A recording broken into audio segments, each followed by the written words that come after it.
گھر نہیں دیکھا، طواف نہیں کیا، اپنے صحابہ سے فرمایا کہ چلو احرام باندھو، عمرے کے لیے چلتے ہیں، عمرے کعبے کا طواف کریں گے، عمرہ کریں گے۔ جب وہاں مکہ پہنچتے ہیں تو مشرکین مکہ راستہ روک لیتے ہیں۔ ہم اتنے بے وقوف ہیں، عمرے کے بہانے اندر آؤ شہر میں اور شہر پہ قبضہ کر لو، ہم منہ دیکھتے رہ جائیں۔ یہ حماقت ہم کی سے توقع نہ کرو، کوئی اجازت نہیں عمرہ کرنے کی۔ اچھا جی، اب نیگوشیشنز کے لیے، گفتگو کے لیے، مذاکرات کے لیے سیدنا عثمان غنی رضی اللہ تعالیٰ عنہ کو بھیجا۔ اب مذاکرات چل رہے ہیں، لیکن مکے کے جو کافر ہیں، مشرک ہیں، وہ سوچتے ہیں کہ یار مذاکرات تو ہو رہے ہیں، پتہ نہیں مذاکرات کامیاب ہوتے ہیں کہ نہیں ہوتے، ہو سکتا ہے جنگ لڑنی پڑے، میدان میں اترنا پڑے، ہتھیار اٹھانے پڑے، کیا پتہ۔ تو کم از کم ہمیں پتہ تو ہونا چاہیے کہ مسلمان ہیں کتنے پانی میں، اگر جنگ ہو تو اس کا نتیجہ کیا توقع ہو سکتی ہے، کیا نکالا جائے، اور ہمیں تیاری کس پیمانے پر کرنی چاہیے، کچھ اندازہ تو ہونا چاہیے نا۔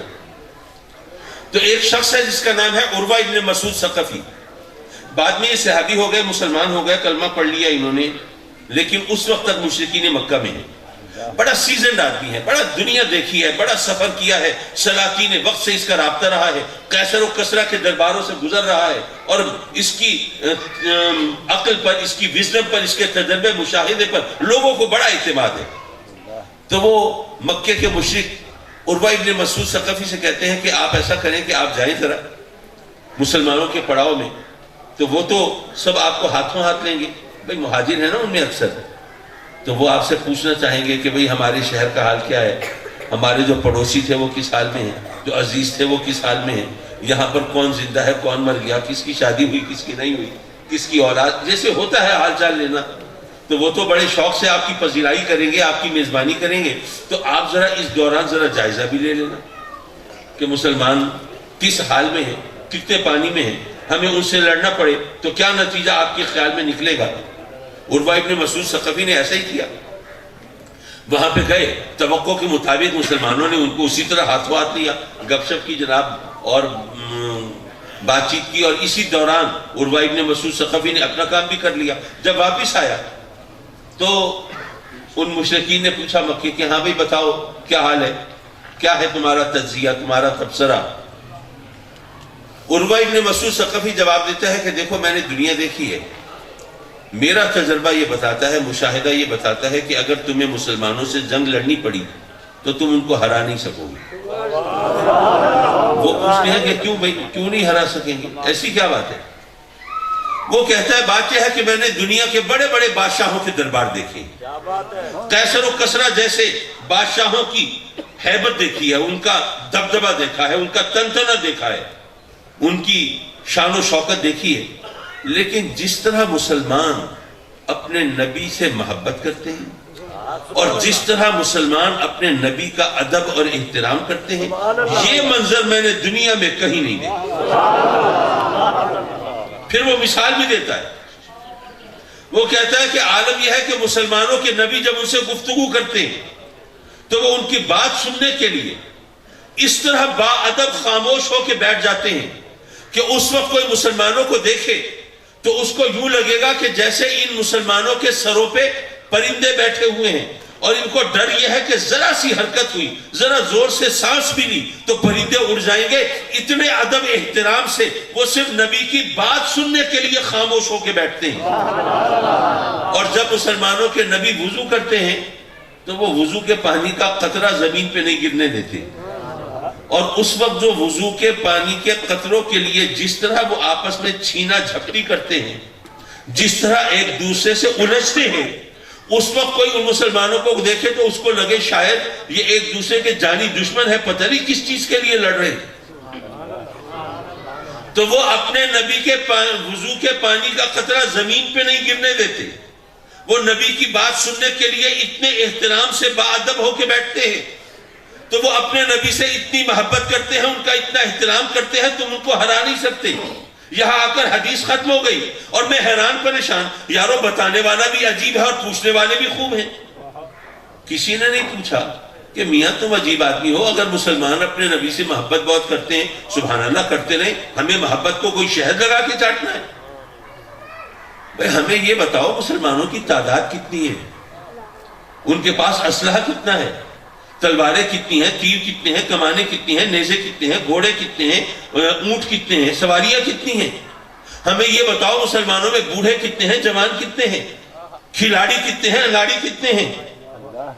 ہمیں یہ بتاؤ تو ہمیں پتہ چلے گا ہم مسلمانوں کا مقابلہ کر سکتے ہیں یا نہیں۔ تم آ گئے ہو ہمیں بتانے کہ تم مسلمانوں کا مقابلہ نہیں کر سکتے کیونکہ وہ اپنے نبی سے محبت بہت کرتے ہیں۔ یہ کیا بات بنی؟ کسی مشرک نے، مشرکین مکہ میں سے کسی نے یہ اعتراض نہیں کیا اور کسی نے آگے سوال بھی نہیں کیا، گویا وہ مشرک ہے، وہ منکر ہے، میرے آقا کریم کے دشمن ہے، لیکن وہ جانتے تھے کہ مسلمانوں کی اصل طاقت عشق رسول میں ہے۔ نعرہ تکبیر، نعرہ رسالت، نعرہ خلافت، نعرہ حیدری، غزالیہ زمان، انجمن غلامان مصطفیٰ، جشن عید میلاد النبی۔ یارو وہ کافر ہو کے جانتے تھے، وہ مشرک ہو کے جانتے تھے، وہ دشمن ہو کے جانتے تھے، اور ہم کلمہ پڑھ کے سرکار کی غلامی کا دعویٰ کر کے، عشق رسول کا دعویٰ کر کے، اور پھر ہم کہیں کہ نہیں جی یہ عشق رسول کی باتیں کرنے والے، یہ افیون دینے والے، یہ نشے پلانے والے، یہ بات تو درس عمل کی ہے، درس عمل دو۔ نہیں، تمہیں پتہ ہونا چاہیے درس عشق در حقیقت درس عمل ہے، سبحان اللہ، لیکن وہ حقیقتاً عشق ہو، عشق کے نام پہ صرف نعرے نہ ہوں، صرف باتیں نہ ہوں جیسا کہ آج کل ہم نے طریقے اپنائے ہوئے ہیں، یہ نہ ہو، سچا عشق ہو سرکار سے، جب جس سے محبت ہوتی ہے۔ اچھا، ایک تو مجھے بہت جلدی دیر ہو جاتی ہے، ماشاءاللہ 1 گھنٹہ ہو گیا بولتے بھی۔ بہرحال میں دراصل چونکہ کچھ سبق دینا چاہتا ہوں اس لیے میں چند لمحات اور لے لیتا ہوں آپ سے، ورنہ میں خود بھی مصروفیات کے ہجوم میں گھرا ہوا ہوں اور باتوں کی ڈور میں جکڑا ہوا ہوں۔ سبحان اللہ۔ احمد رضا شاہ صاحب تشریف لے گئے؟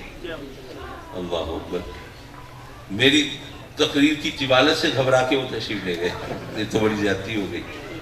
چلیے حضرات محترم، دیکھیے آقا کریم حضور علیہ السلام کی تعلیمات کی سب سے بڑی خصوصیت یہ ہے کہ انہوں نے جو حکم دیا وہ پہلے عمل کر کے دکھایا۔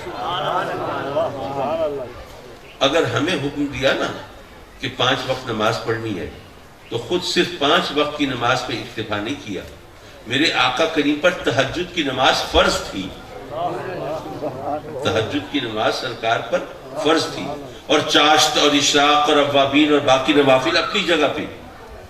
اگر ہمیں حکم دیا کہ مال کا 40واں حصہ تمہیں رب کی راہ میں زکوٰۃ دینی ہے تو میرے آقا کریم نے صرف 40ویں حصے پر اکتفا نہیں کیا بلکہ سارا گھر خدا کی راہ میں لٹایا۔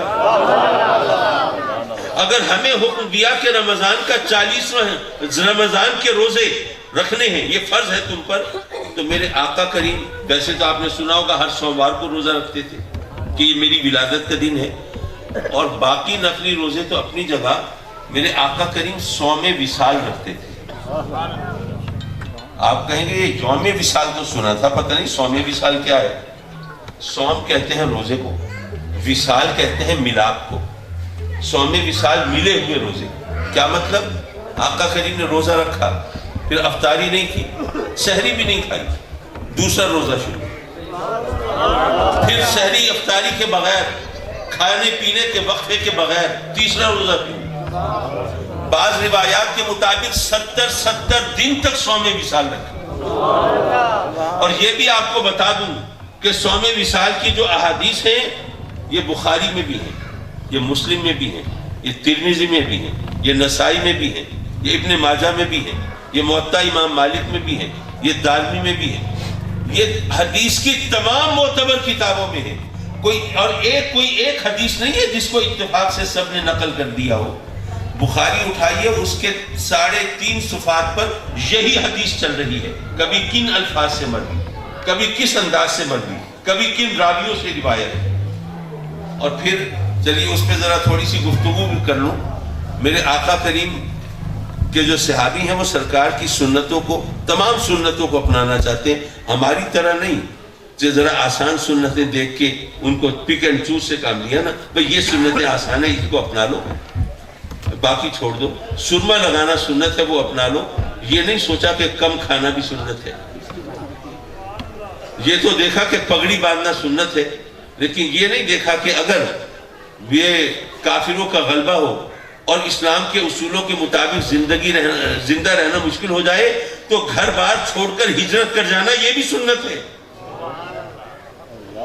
بہرحال وہ صحابہ کرام تو آقا کریم کی تمام سنتوں کو اپنانا چاہتے تھے نا، تو انہوں نے سرکار کی سنت پر عمل کرتے ہوئے سوچا ہم بھی 100 وصال رکھیں۔ ایک دن میرے آقا کریم مسجد نبوی میں تشریف فرما ہوئے، اپنے کچھ صحابیوں کو دیکھے بہت کمزور، نحیف و نزار، ناتواں، وہ جناب اٹھا نہیں جاتا، بولنا مشکل ہے۔ سرکار نے فرمایا ان کو کیا ہوا؟ عرض کی سرکار یہ آپ کی سنت پر عمل کرتے ہوئے 100 وصال رکھنے چلے اور آج دوسرا تیسرا دن ہے اور یہ حال ہے۔ میرے آقا کریم نے فرمایا لستو کا احد منکم، میں تم میں سے کسی ایک جیسا بھی نہیں ہوں۔ اچھا یہ تو سمپل سٹیٹمنٹ ہے نا، سیدھا سادہ بیان ہے، میں تم میں سے کسی ایک جیسا نہیں۔ پھر میرے آقا کریم نے چیلنج بھی فرمایا ایوکم مثلی، تم میں سے کون میرے جیسا ہے؟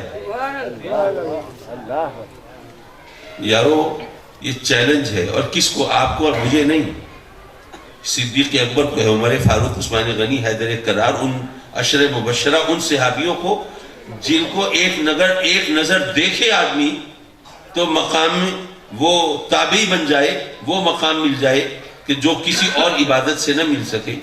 یہ ان ہستیوں کو میرے آقا کریم نے چیلنج کیا، ان میں سے تو کسی نے یہ چیلنج قبول نہیں کیا۔ لیکن آج کل ہے کچھ مولوی کہہ لیتے ہیں ہاں ہم جیسے ہی تو ہیں۔ آقا کریم نے فرمایا تم میں سے کون میرے جیسا ہے؟ سرکار نے 100 وصال رکھ کے دکھائے۔ کہنے کا مطلب یہ کہ آقا کریم نے تمام مشکلات، تمام مصائب خود اپنی ذات پر جھیل کر دکھائے تاکہ ہمارے لیے مثال رہے۔ یہ میرے آقا کریم کی تعلیمات کا یہ بہت روشن پہلو ہے۔ حضرات مکرم، انسان صرف جسم کا نام نہیں اور فقط روح کو بھی انسان نہیں کہتے، جسم و روح کے ملاپ سے انسان بنتا ہے۔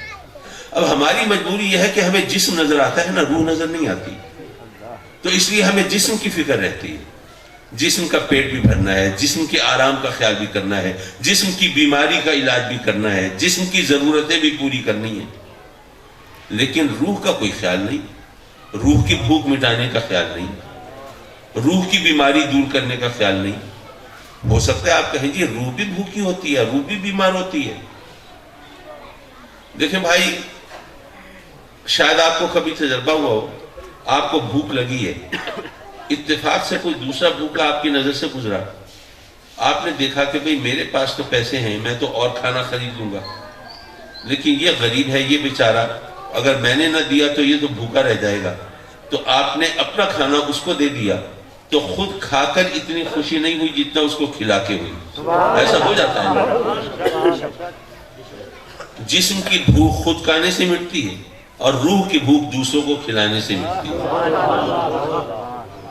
جسم بیمار ہو تو ہمیں پتہ چل جاتا ہے بخار ہے، کوئی چہرے کا رنگ بدل گیا، یا کہیں درد ہوا، یا کوئی یورین ٹیسٹ، بلڈ ٹیسٹ، وہ رپورٹ اس سے پتہ چلا۔ روح بھی بیمار ہوتی ہے، اس کا پتہ کیسے چلے؟ ویسے تو ظاہر ہے اس کے بھی مختلف پیمانے ہوں گے، میں ایک چھوٹی سی بات کرتا ہوں۔ دیکھیں آپ نے جسم کی بیماری میں دیکھا ہوگا کہ جو اچھی چیزیں ہیں بعض اوقات بری لگنے لگتی ہیں۔ دودھ اچھی چیز ہے، مزیدار چیز ہے، لیکن بیمار ہوا بندہ منہ کا ذائقہ بگڑ گیا، اب دودھ بھی کڑوا لگ رہا ہے، نہیں میں نہیں پی رہا، بد ذائقہ ہے۔ فریش ایئر اچھی چیز ہے، بعض اوقات مریض کہتا ہے یار یہ ہوا جو ہے نا یہ مجھے بری لگ رہی ہے، کھڑکی بند کر دو۔ روشنی اچھی چیز ہے، مریض کہتے ہیں یار روشنی میری آنکھوں میں چبھ رہی ہے، ٹھیک نہیں ہے، یہ روشنی بجھا دو۔ تو جو اچھی چیزیں ہیں بری لگنے لگتی ہیں، تو یارو اسی طرح یاد رکھو جب اچھی چیزیں بری لگنے لگیں تو سمجھ جاؤ کہ روح بیمار ہے۔ سخاوت اچھی چیز ہے، لیکن سخاوت کی جگہ کنجوسی اچھی لگنے لگے تو سمجھ جاؤ کہ روح بیمار ہے۔ ایثار اور قربانی اچھی چیز ہے، اگر یہ بری لگنے لگے اور خود غرضی اچھی لگنے لگے تو سمجھ جاؤ کہ روح بیمار ہے۔ صبر اچھی چیز ہے، بے صبراپن بری چیز ہے۔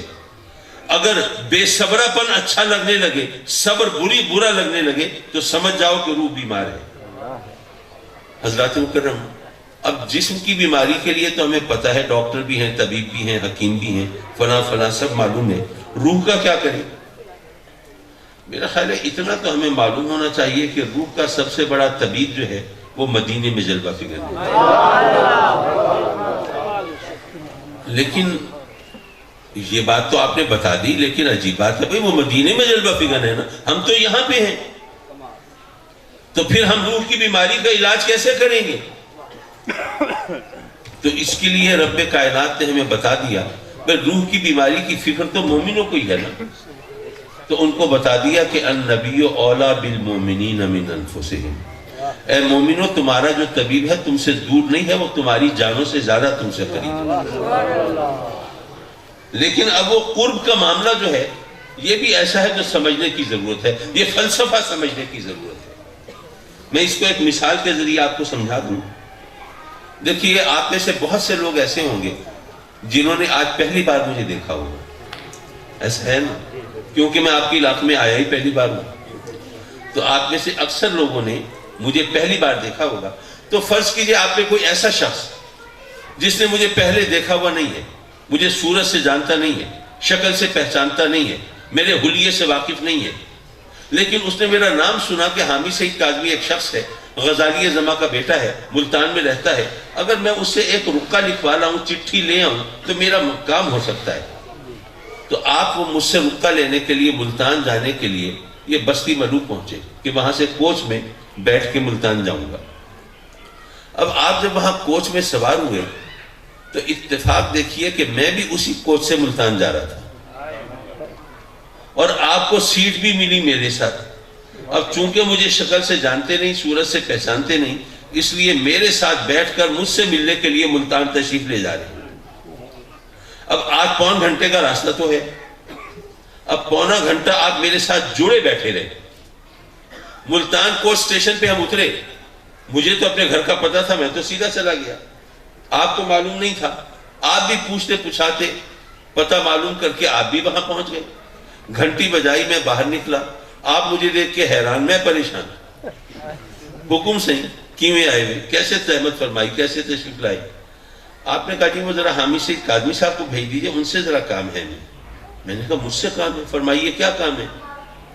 آپ نے سر پیٹ لیا، آپ ہیں حامی سعید کاظمی، اگر پتا ہوتا تو میں اتنا پند کیوں کرتا، اتنا خرچہ کیوں کرتا، اتنا تھکتا کیوں، اتنا وقت کیوں ضائع کرتا؟ بھئی ایک رقعہ ہی لینا تھا نا آپ سے، وہی بستی ملوک کوچ سٹیشن پہ وہ کھڑی ہوئی تھی، کوچ وہیں پہ لکھوا لیتا، واپس چلا جاتا، اب تک تو شاید میرا کام بھی ہو چکا ہوتا۔ آپ 8 گھنٹہ میرے ساتھ چپک کے بیٹھے رہے، کیا واقعی مجھ سے قریب تھے؟ اگر قریب ہوتے تو خود خط لکھوا لیتے۔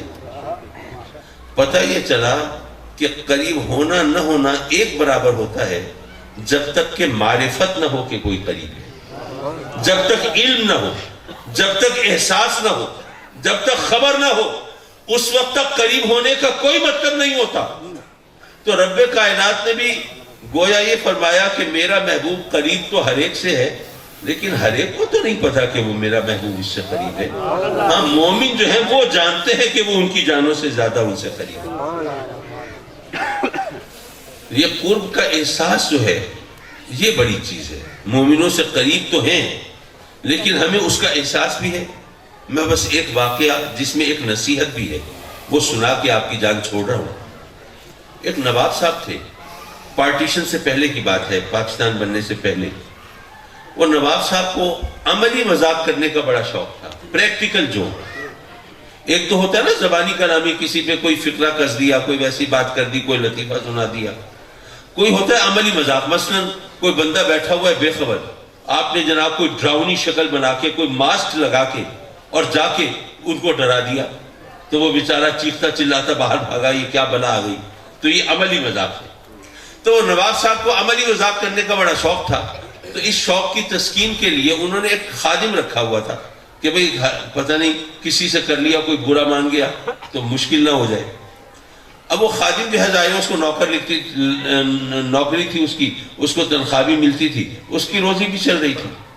ایک دن نواب صاحب کو خیال آیا یار اللہ نے اتنا کچھ دیا ہے لیکن حج کرنے نہیں گئے، چلو حج تو کریں۔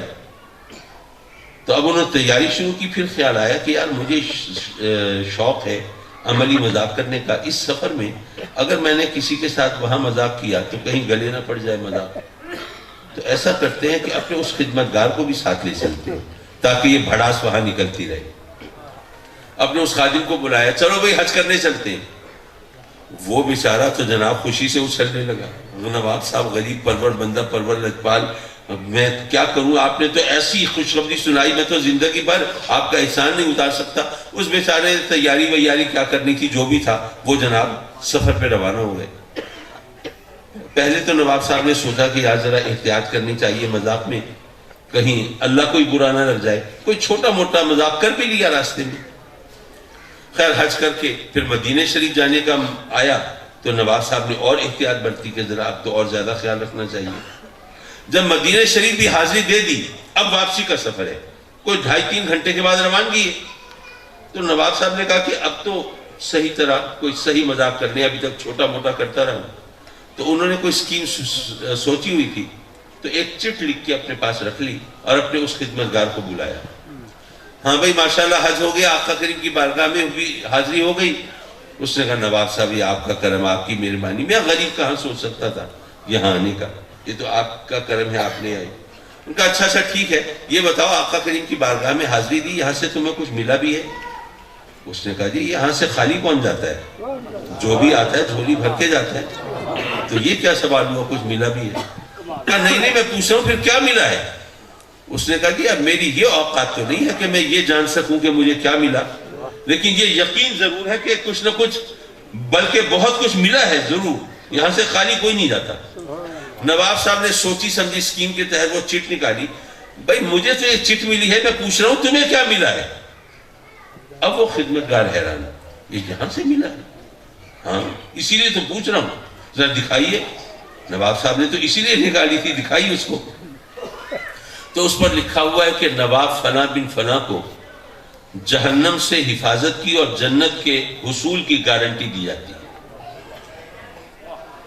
اب جب یہ پڑھا تو وہ خدمتگار کی تو آنکھیں پھٹ گئی، آقا کریم کی بارگاہ سے ملا؟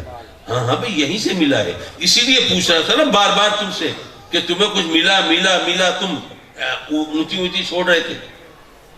اب وہ بیچارہ پریشان، اب نواب صاحب دیکھ کے محظوظ ہو رہے ہیں، انجوائے کر رہے ہیں۔ ہاں بھی دیکھو اب یہ کس طرح پریشان ہے کہ نواب صاحب کو مل گیا مجھے نہیں ملا۔ اچھا اس خدمتگار سے بالآخر رہا نہیں گیا، اس نے کہا نواب صاحب ابھی جانے میں 1-2 گھنٹے میں بس ابھی آیا۔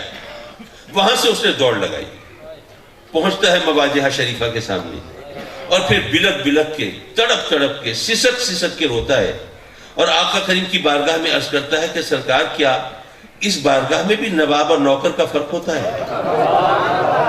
کیا سرکار آپ کی عطا جو ہے وہ بھی کیا سونے چاندی کے ترازو میں تول کے دی جاتی ہے؟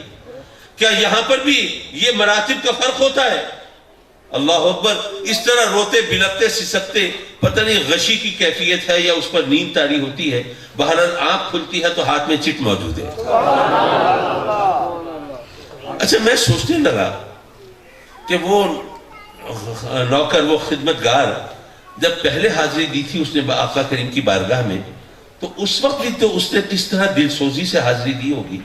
بھئی جس کو کبھی خیال نہ ہو کہ یہاں پہنچ سکوں گا وہ وہاں پہنچ گیا، تو کس طرح آنسو بہا کے اس نے درود و سلام پیش کیے ہوں گے، اور کس طرح آنسوؤں کی زبان میں اس نے التجائیں اور دعائیں کی ہوں گی۔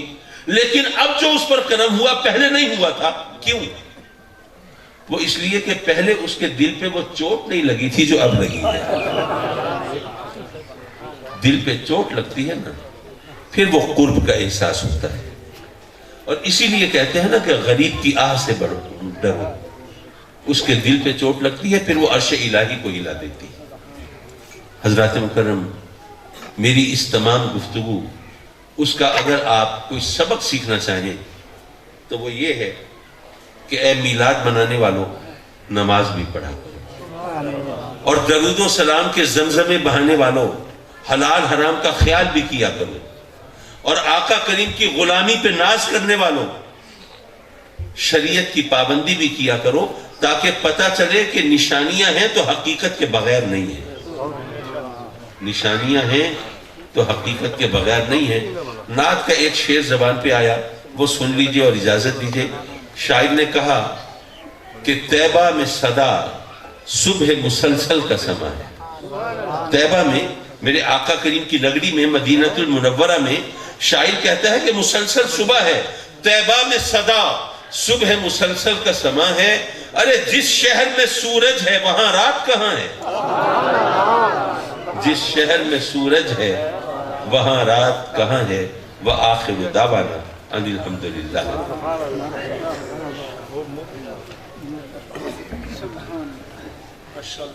بڑے خوبصورت انداز وعلى آل سيدنا محمد وبارك وسلم وصلي عليه ربنا آتنا في الدنيا حسنة وفي الآخرة حسنة وقنا عذاب النار۔ مولا کریم ختم شریف کا ثواب، اس محفل میں جو ذکر خیر ہوا اس کا ثواب، جو کچھ تبرک کا طعام کا لنگر کا اہتمام کیا گیا اس سب کا ثواب، آقا دو جہاں سرور کائنات نور مجسم صلی اللہ علیہ وآلہ وبارک وسلم کی بارگاہ اقدس میں، بارگاہ عظمت میں، بارگاہ رحمت میں پہنچے، اور آپ کے وسیلہ جلیلہ سے انبیاء کرام علیہ السلام کی مقدس ترین وزن ترین بارگاہ میں اس کا ثواب، اور خلفائے راشدین کی، صحابہ کرام کی، اہل بیت اطہار کی، اہل پاک کی، پشتن پاک کی، ازواج مطہرات کی بارگاہوں میں اس کا ثواب پہنچا، اور تابعین، تبع تابعین، عباس، اقتاب، ابدال، رضوان، نقبہ، اولیاء، جمیع مومنین، مومنات، طیبین، طیبات، طاہرین، طاہرات، ہم سب کے اسلاف کرام، اجداد کرام، اور ہم سب کے مشائخ طریقت کی بارگاہوں میں اس کا ثواب پہنچا۔ میرے مولا اپنے کرم سے اس مبارک محفل میں ہماری حاضری کو مقبول منظور فرما، اور اس محفل کی برکت سے مولا ہمارے مسائل کو حل فرما دے، مشکلات کو آسان فرما دے، جو بیمار ہیں ان کو صحت دے دے، شفائے کاملہ دے دے، بیماریوں سے چھٹکارا دے دے۔ کچھ دوستوں نے خاص طور پر بیماروں کے لیے کہا ہے، مولا میں ان کے نام تو نہیں جانتا پر تو سب جانتا ہے نا، مولا اپنے کرم سے سب بیماروں کو سکھی صحت دے، دوستوں کے گھروں سے بیماریوں کو دفع کر دے۔ کچھ تیرے بندے غربت کا شکار، تنگی ترشی سے دوچار، ان کی فصلوں کو نقصان سے بچا، کاروبار کو گھاٹے سے بچا، اپنے سوا کسی کی محتاجی سے بچا۔ کچھ تیرے مالك يوم الدين إياك نعبد وإياك نستعين اهدنا الصراط المستقيم صراط الذين أنعمت عليهم غير المغضوب عليهم ولا الضالين آمين بسم الله الرحمن الرحيم ألف لام ميم ذلك الكتاب لا ريب فيه هدى للمتقين الذين يؤمنون بالغيب يقيمون الصلاة ومما رزقناهم ينفقون والذين يؤمنون بما أنزل إليك وما أنزل من قبلك وبالآخرة هم يوقنون أولئك على هدى من ربهم وأولئك هم المفلحون إن رحمة الله قريب من المحسنين دعواهم فيها سبحانك اللهم وتحيتهم فيها السلام آخر دعواهم الحمد لله رب العالمين وما أرسلناك إلا رحمة للعالمين كان محمد أبا أحد من رجالكم ولكن رسول الله وخاتم النبيين وكان الله بكل شيء عليما إن الله وملائكته يصلون على النبي يا أيها الذين آمنوا صلوا عليه وسلموا تسليما اللهم صل على سيدنا محمد وآله وصحبه عليه سبحان ربك رب العزة عما يصفون وسلام على المرسلين والحمد لله رب العالمين الله أكبر الله أكبر لا إله إلا الله الله أكبر الله أكبر ولله الحمد تمامی اول آپ درود شریف سورۃ فاتحہ تیرا دفعہ کل شریف پڑھ کے حضور دے مل کرو اور دعا دے بعد جیویں ماشاءاللہ تساں بڑے خشوع و خضوع دے نال بہ کے سائیں دی زیارت بھی کیتی وے اور بیان بھی سماعت کیتے وے مصافحہ نہ کرے سو تھوڑی بڑی مہربانی ہو سی اور سائیں کو رستہ دے رہے سو بہت شکریہ۔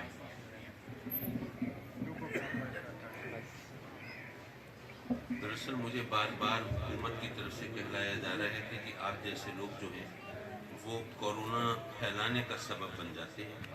وہ اس طرح کے کسی کورونا کے مریض نے آپ کے ہاتھ پہ بوسہ دیا، مصافحہ کیا، تو آپ تو ہو سکتا ہے آپ نے دستانے پہنے ہوئے ہوں، ماسک چڑھایا ہوا ہو، کچھ بھی ہو، لیکن کوئی دوسرا بندہ آ کے بوسہ دے گا یا آپ مصافحہ کرے گا، وہ کورونا اس کے پاس منتقل ہو جائے گا۔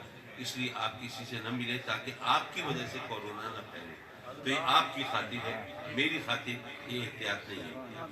اللہم صلی علی سیدنا مولانا محمد وعلی آل سیدنا محمد وبارک وسلم علیہ ربنا آتنا فی الدنیا حسنۃ وفی الآخرۃ حسنۃ وقنا عذاب النار۔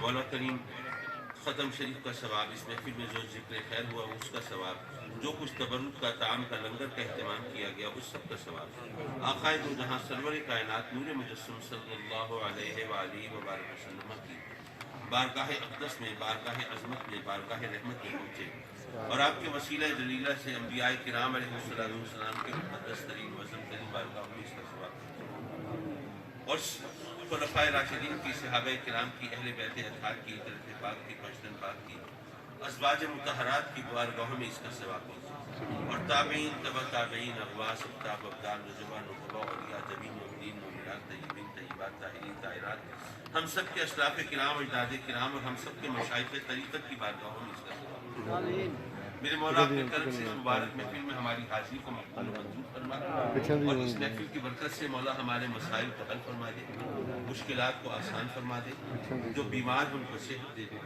شفائے کاملہ دے دے، بیماریوں سے چھٹکارا دے دے۔ کچھ دوستوں نے خاص طور پر بیماروں کے لیے کہا ہے، مولا میں ان کے نام تو نہیں جانتا پر تو سب جانتا ہے نا، مولا اپنے کرم سے سب بیماروں کو سکھی صحت دے، دوستوں کے گھروں سے بیماریوں کو دفع کر دے۔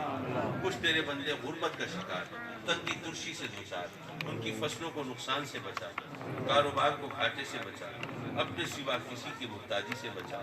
کچھ تیرے بندے قرضے کے بوجھ تلے دبے ہیں، ادائیگی کی کوئی صورت نہیں ہے اور عجیب زمانہ ہے میرے مولا، پہلے جنہوں نے قرضہ دینا ہوتا تھا وہ پریشان ہوتے تھے، آج کل جنہوں نے لینا ہوتا ہے وہ پریشان ہوتے ہیں۔ یہ قرضہ لینے دینے والوں کی پریشانی کو دور فرما اور قرضے کی ادائیگی کے لیے غیر سے کوئی بہانہ پیدا فرما۔ اور اب کچھ تیرے بندے اولاد سے محروم ہیں، نہ جانے کب سے جھولیاں پھیلا کے آنسو بہا کے تیری بارگاہ میں التجائیں کرتے ہیں، ان کی دعائیں قبول فرما لے۔ خوش نصیب زندگی والی اولاد عطا فرما اور جن کو اولاد دی ہے مولا انہیں اولاد کے دکھ سے بچا، ہمارے بچوں کو ہمارے خوابوں کی تعبیر بنا دے، ہمارے لیے عزت و راحت کا سامان بنا دے۔ آج کل ایک اور مسئلہ ہے، تقریباً سب گھروں میں جوان بچیاں بیٹھی ہیں، اچھے رشتوں کا کال پڑ گیا ہے، میرے مولا اپنے کرم سے ہمارے بچوں بچیوں کو خوش نصیب کر دے، اپنے گھروں میں آباد فرما دے، تیری رحمتوں کی چھاؤں میں پھلے پھولے اور ان کو خوش دیکھ کے ہم بھی مولا تیری رحمتوں کی گل گائیں۔ میرے مولا ہم سب کو نیکیوں کی توفیق، نیکیوں سے محبت دے، برائیوں سے نفرت دے، اپنے سجدوں کی لذت دے، اپنی عبادت کا ذوق دے، اپنے احکام کے مطابق زندگی گزارنے کے قابل دے۔ میرے مولا پاکستان کی حفاظت فرما، اندرونی بیرونی دشمنوں سے نجات عطا فرما، اسے اسلام کا قلعہ بنا۔